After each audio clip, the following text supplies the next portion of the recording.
ആദ്യം തന്നെ നമുക്കൊരു പട്ടിക കഷ്ണമാണ് വേണ്ടത്. അത് കഴിഞ്ഞ് മോപ്പിൻ്റെ വടിയായാലും ഒരു ഉരുണ്ട വടിയായും കൈ പിടിക്കാൻ പാകത്തിനുള്ള ഒരു വടി എടുക്കുക.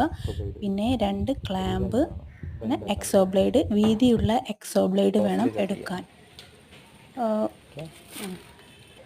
പലക നാം അടയാളപ്പെടുത്തുക. എക്സോ ബ്ലേഡ് വളച്ച് വെക്കാനുള്ള തരത്തിൽ വേണം നാം അടയാളപ്പെടുത്താൻ. എന്നിട്ട് അത് മുറിച്ചെടുക്കാം. ചിരിച്ചിട്ട് വേണം അടയാളപ്പെടുത്തി മുറിച്ചെടുക്കാൻ. 2 ഭാഗം ഒരുപോലെ മുറിച്ചെടുക്കണം. നമുക്ക് വളരെ ഉപകാരപ്രദമായ പുല്ല് ചെത്താൻ നമുക്ക് ഏറ്റവും എളുപ്പത്തിൽ ചെത്താൻ കഴിയുന്ന ഒരു ഉപകരണമാണ്. മുറ്റടിക്കുന്നത് പോലെ ചെത്തിയെടുക്കാം. 2 ഭാഗം മുറിച്ചതിന് ശേഷം നമുക്ക് അതിൽ പിടിക്കാനുള്ളതും എക്സോ ബ്ലേഡും എല്ലാം വെച്ച് കൊടുക്കാം. പിടിക്കാനുള്ള വടി അതിമേലേക്ക് ക്ലാമ്പ് വെച്ച് ആണി വെച്ച് പിടിപ്പിച്ചെടുക്കാം. 2 ക്ലാമ്പും ഫിക്സ് ചെയ്ത് നമുക്ക് നല്ലതുപോലെ ഉറപ്പിച്ചെടുക്കാം. ഇതുപോലെ വേണം നാം ചെയ്തെടുക്കാൻ.